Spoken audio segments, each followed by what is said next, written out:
Rodian Radio presents the Obi-Wan Kenobi AFTERSHOW.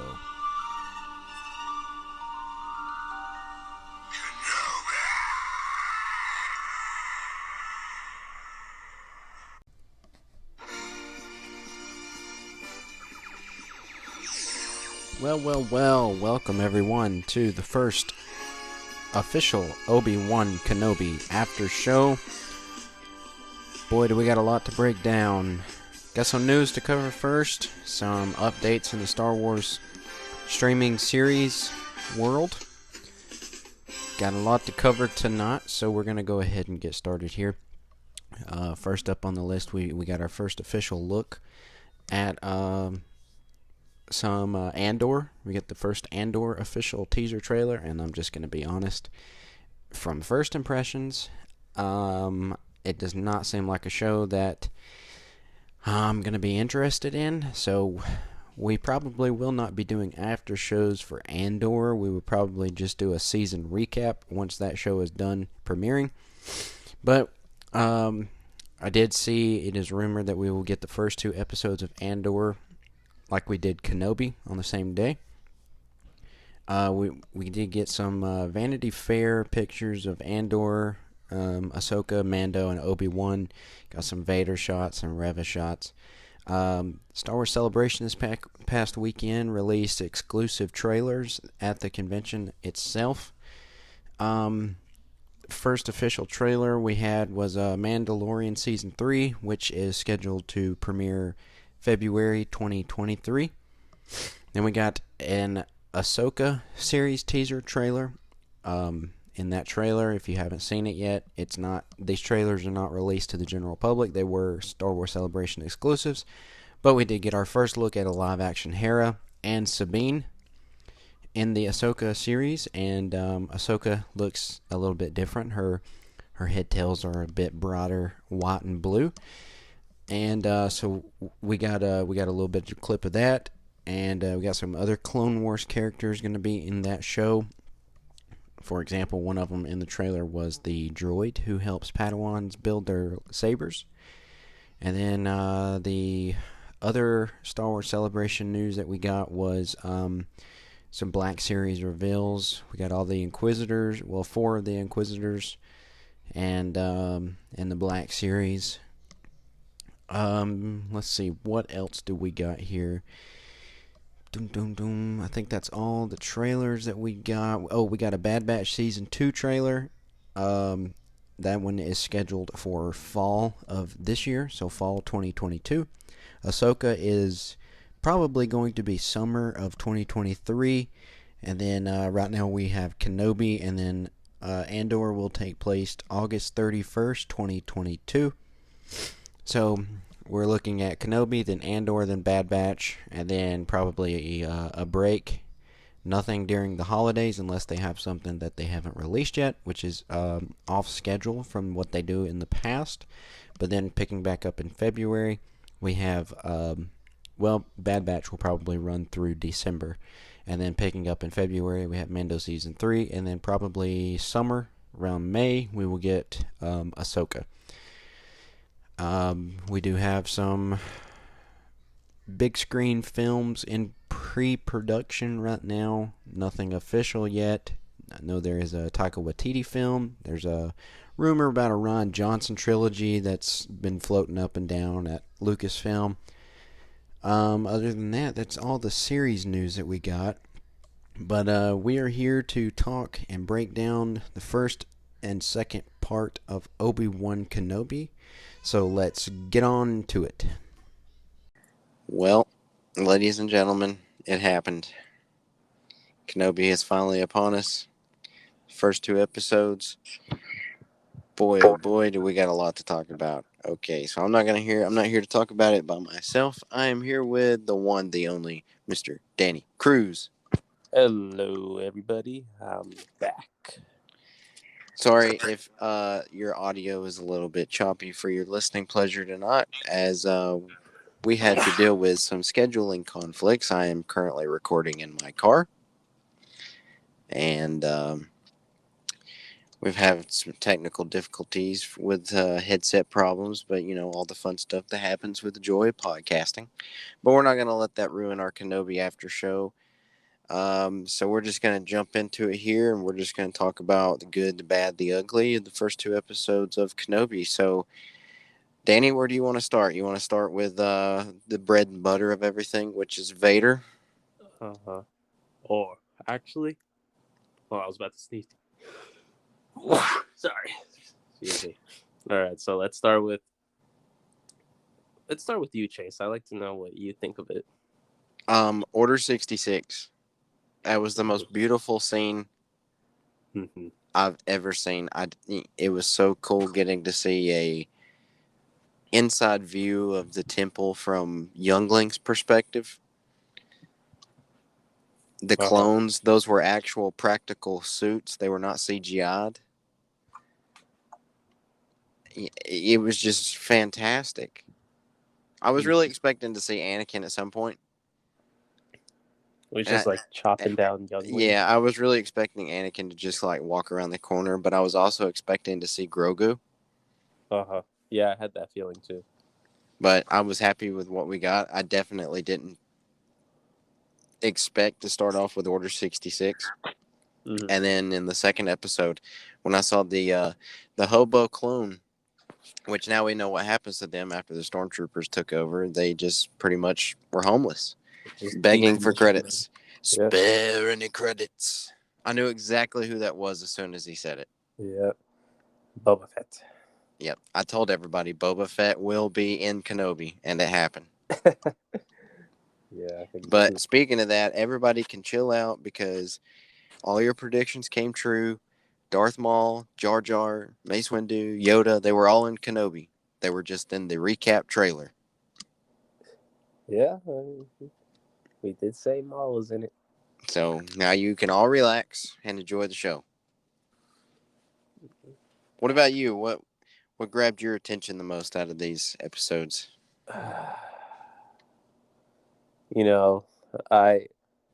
I've been thinking about it the past few days, and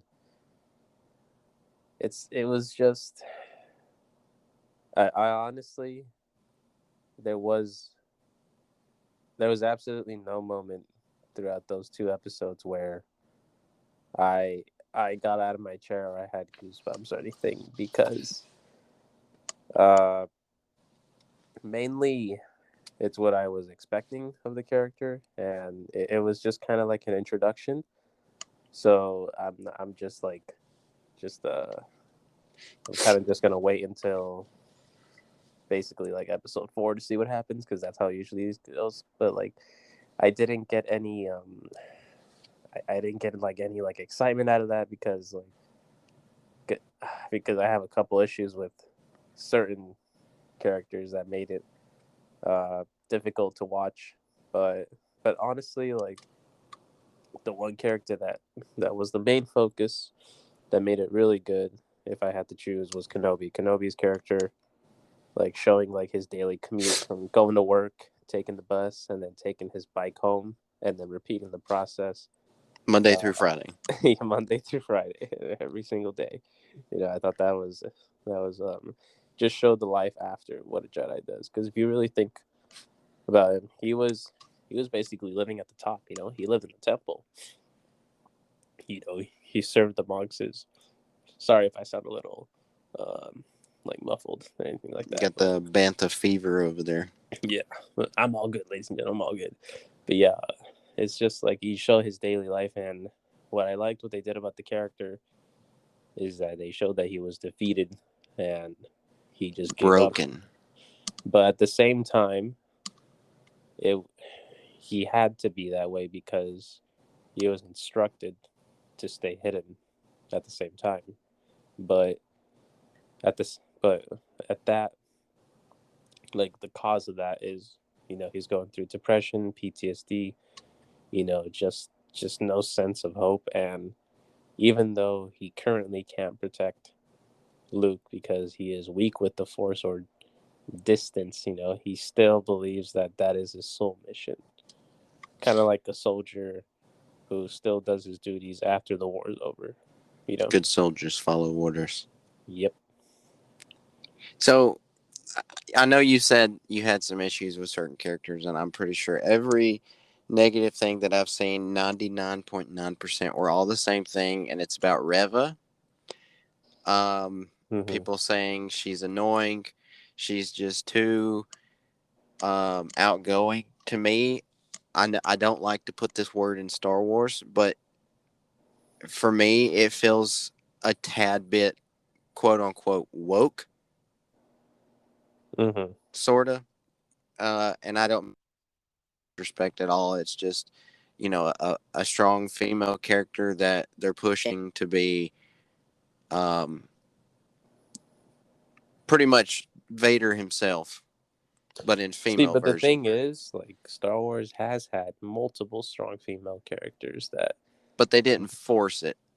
yeah, there was no need.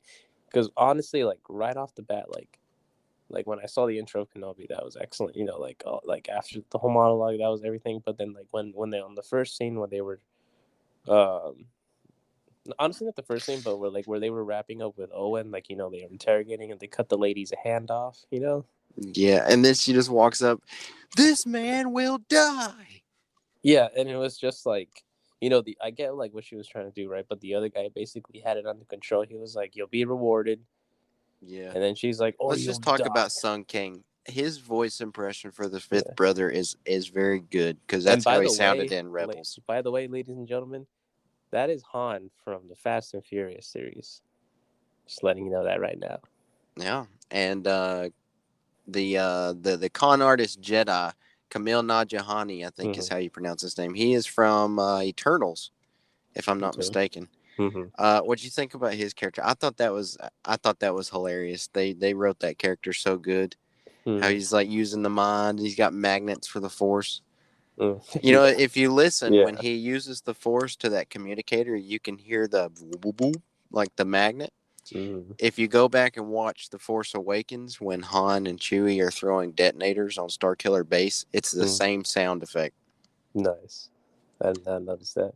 But yeah, but back to the see when Riva was interrogating like the villagers or the town, I understand like why it's like why she has to come out like that, but at the same time that felt so awkward and so forced that it wasn't like I understand that she's like mentally unstable because she's been looking for something for 10 years. Obviously, if anybody's looking for something for 10 years, you're going to go a little bit crazy.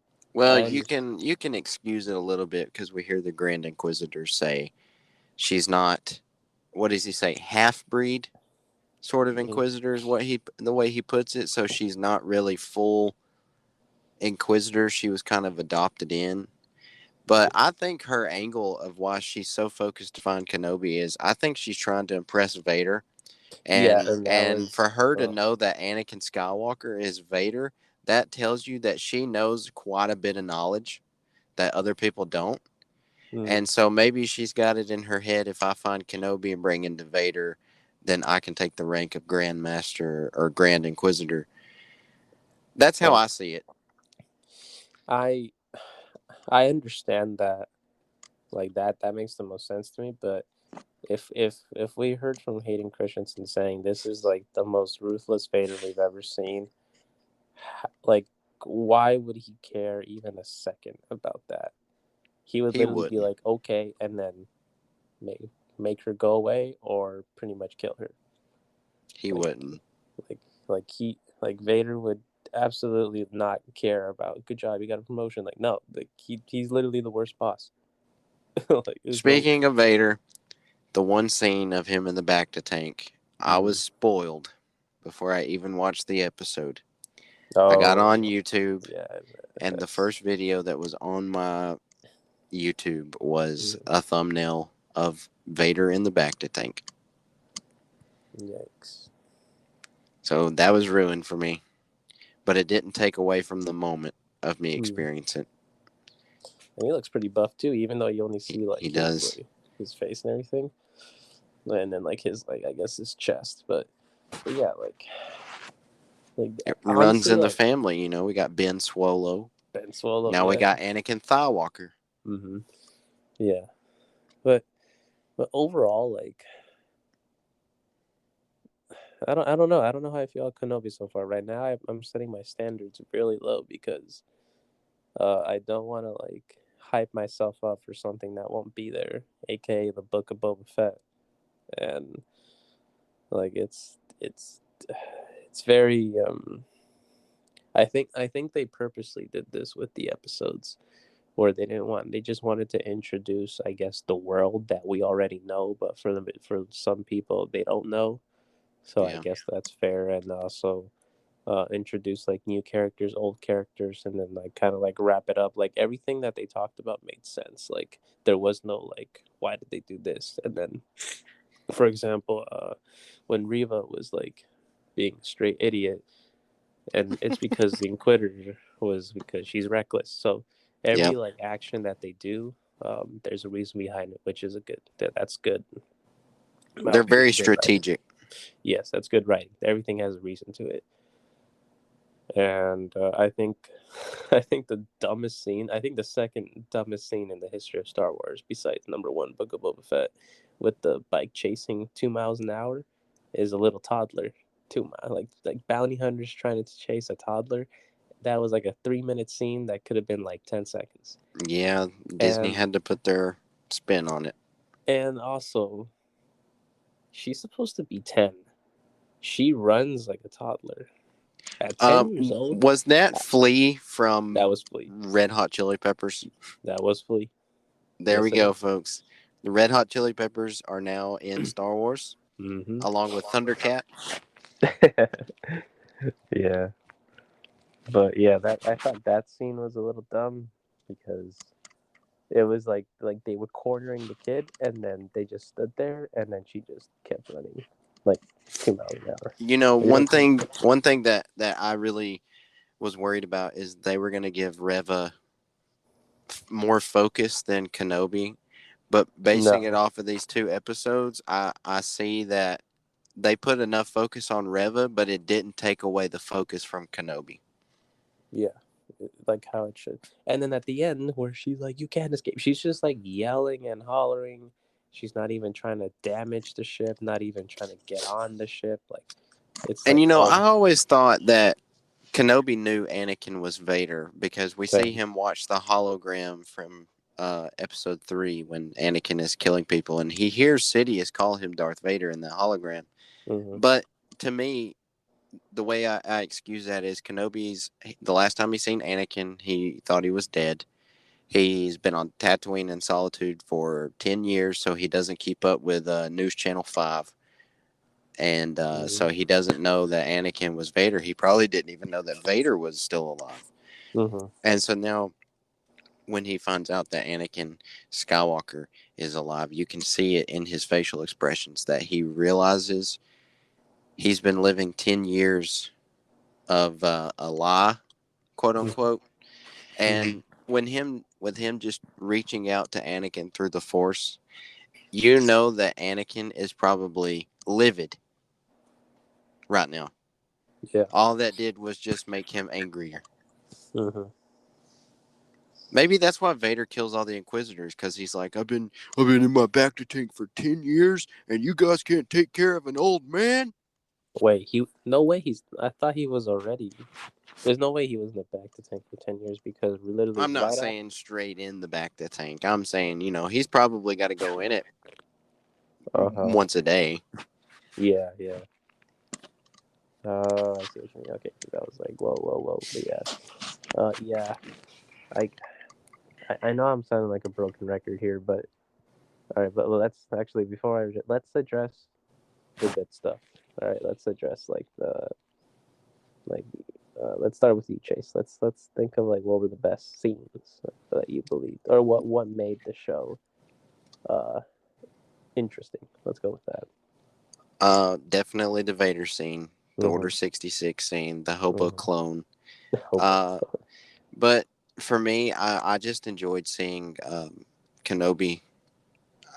Ewan McGregor is such a fantastic actor. Mm-hmm. And it's like he never put the role aside. It's like we just come straight out of Revenge of the Sith. Mm-hmm. and it's like he's been carrying this role with him for 17 years, rehearsing it for 17 years. And Mm-hmm. to me, I feel like this show is an excellent bridge to, or an excellent, yeah, bridge to bridge the gap between 3 and 4. I feel like Mm-hmm. it can blend in so well with each movie. And Without Rogue One.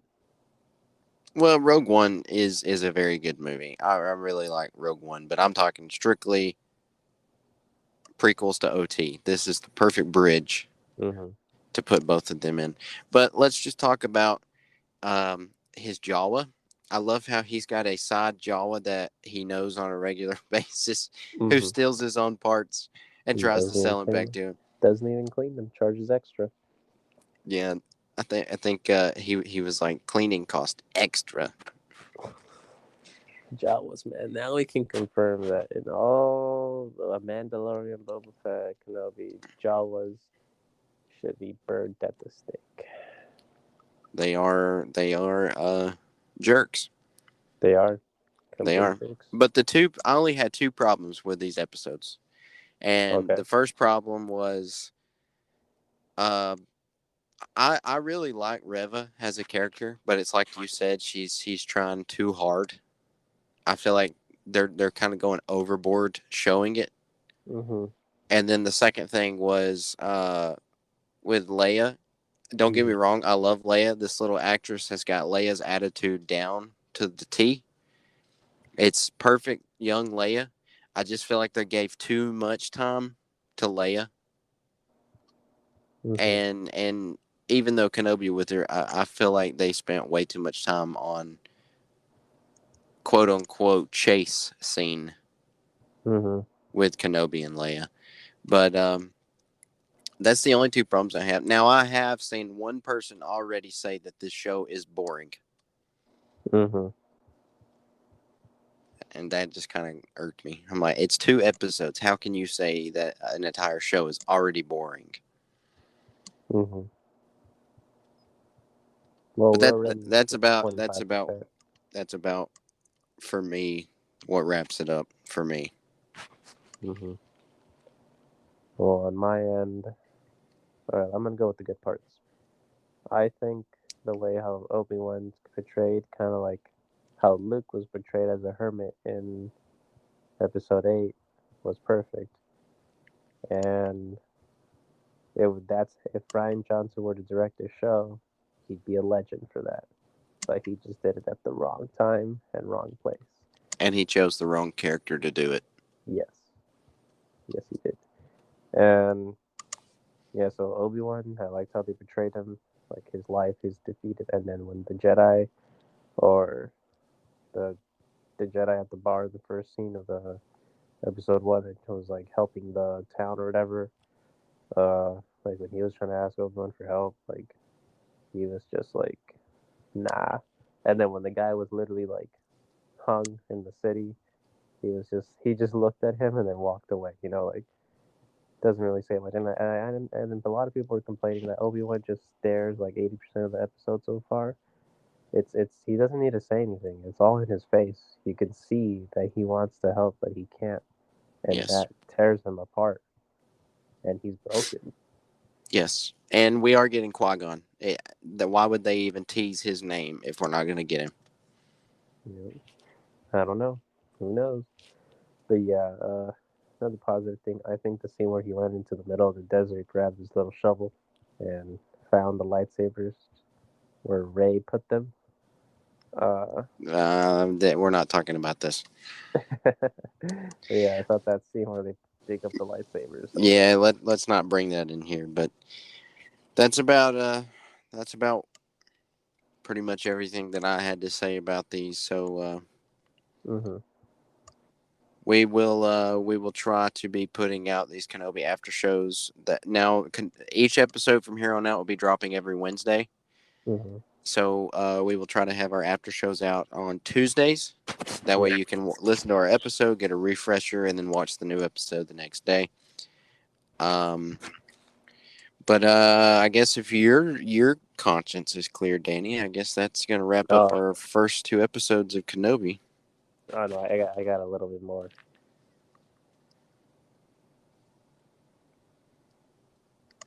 Can you hear me? Yeah, you're kind of a little muffled. Oh, well, can you still hear me? Yeah, there you go. You sound good. All right. Oh. So what's your final thoughts? It does have potential. They just need to, I mean, it's already written, but I just hope Reva characters, instead of there's a lot of talking, there's a lot of doing, and just not too forced. Like, it's just too forced. Like we understand that she's unstable. It's overboard, but it's like it comes off as annoying. Like, we don't need that. Like, we get it. You're trying to like be a teacher's pet, but you're being a teacher's pet to like the wrong guy. And another thing, what's the deal with her stabbing the Grand Inquisitor? This is going to retcon everything from Rebels. Yeah, Rebels gone right there. All of it gone. I don't know. It's got to be a fake out. It's got to be a That was fake the out. slowest stab I've ever seen. Like, I don't know. Like, we're just gonna have to see. But overall, it does have potential. Like, I know I've like pretty much bashed on the show, but it's Star Wars. You're there for the moments. I already like it better than Mandalorian and Boba Fett. No way. Yes way. No. Don't get me wrong. I love the Mandalorian, but I can only handle so much Din Djarin. He's an idiot. Yes, he's just got indestructible armor. Yeah. But it was so refreshing to get to see Ewan McGregor back as Obi-Wan Kenobi. I feel like these next episodes are gonna pick up. Now, episode 3, I feel like it's going to be a lot to do with Vader. Mm-hmm. It'll start off with him. I feel like we're going to see a lot of Vader. And out of the first 2 episodes, we've already seen 95% of both trailers. Yeah. So these last 4 episodes, they've got very big plans. Mm-hmm. Yeah, I believe. They just better bring back Grand Inquisitor, or that's going to retcon everything in Rebels. And I'm going to really question about what's going on here, because this is going to tear up the timeline so bad. Like, watch him get up and like he has a hole in his chest and he's like, just a scratch. Yeah, just a scratch. No, what if Boba Fett finds him and replaces his guts? Takes him to Tatooine, replaces his guts, makes him a mod. That's and too he's much. and the Here we go, Andy, with your nonsense over here. and the Grand Inquisitor's like, I'm forever in your debt, Boba Fett. Do you know how much screen time that's going to use for like a 45-minute episode that has 6 minutes of credits? Yeah. Yeah. But Boba Fett in the first episode or second episode, Mm-hmm. we saw Jango Fett in the first episode in the recap trailer. We did. So we've already got more cameos in this alone than we did in the entire sequels. Yes, we did. Yeah, So I'm excited what's to come. It's still, this show definitely has potential. They can get it right. I know they can get it right. they will. I have complete faith in Deborah Chow based on what I've seen out of these 2 episodes, except for the Grand Inquisitor death. I don't understand that, and they're going to have to explain that, or it's going to drive me insane. Yeah, and what if they don't even mention it at all? They've got to. And then, like, Boba Fett just picks him up, throws him in the back of the tank, and he's just like, takes him to the Sarlacc. Spa. Just takes him to the Sarlacc, and he's like, yeet. It's just straight up. Yeah, overall, it does have potential. I like the music, though. Yes, the beginning theme. I believe that is the new John Williams theme that he did for Kenobi. Yes. Beautiful. Beautiful. But that's all I've really got to say about these first 2 episodes. We'll next week we'll be back in our regular Rodian Radio studio, so everything will be back to normal. And the only problem is I had to work a lot this week, so we had to squeeze it in while I'm at work. So that's why the audio is pretty bad. Yeah. But we wanted to get an episode out for everybody before the next episode came out. So bear with us, people. Yes, just bear with us, and don't forget for our 1-year anniversary of Rodian Radio, which is next month, we want to dedicate the episode to our listeners. We want to hear questions. We want you to send us questions over at RodianradioPC@gmail.com, or either send it to us on one of our social medias, and we will answer and repeat your questions on our 1-year anniversary episode. Mm-hmm. So we want to get as many questions as we can. So get to it. You don't have long. You have almost. You have less than a month. Mm-hmm. So that's all I got to say. You got anything else to say before we head out of here, Danny? Like show related wise, just like just be patient. There's the anything can happen with this show. Like it's it could be one of the shows that has a rough start and then they pick up the speed, but it's very hard to have. I rather have a weak beginning and then potentially grow into a strong ending, instead of the other way around. And speaking of Boba Fett again at Star Wars Celebration this past weekend, Timur Morrison was on a panel and they had him do the Bantha dance. And he did it like a Bantha. Oh my gosh. So. Yeah. All right. Mm-hmm. So until next week, this is Rodian Radio. I am Chase. And this is Danny. And may the force be with you. And hello there. All right. Well, that's going to do it for our first and second part of Obi-Wan Kenobi Aftershow. Join us here next Tuesday as we break down part 3 of Obi-Wan Kenobi. Hope everyone is enjoying this show. I know me and Danny are. I want to give a quick shout out to our sponsors here at Rodian Radio. We have first up Dr_Awesome_1010. Then we have Lego Shock 0451 Official, Commander Phoenix _88 Legion, and the Photoverse Podcast. Go check out the Photoverse Podcast. Check their podcast out on Spotify. They are a toy photography and collecting podcast for fellow collectors. And if you would like to become a sponsor here at Rodian Radio, it is completely free. All you have to do is send us an email at RodianradioPC@gmail.com or a DM on our social medias, and we will be glad to talk to you about a sponsorship. It's completely free. Comes with a lot of perks. You get early sneak peek access to our episodes before release to the general population. And for our 1-year anniversary coming up in less than a month, we want to dedicate that episode completely to our listeners. So what we want to do is we want to answer any fan questions sent in to us over the air. We will read them aloud and discuss and give our answers. Me and Danny will. So if you have any questions, we want to get as many possible. So send those questions over to us the same way at any of our DMs on social media, Instagram, Twitter, or our email, RodianradioPC@gmail.com. And until next week, may the force be with you on Rodian Radio.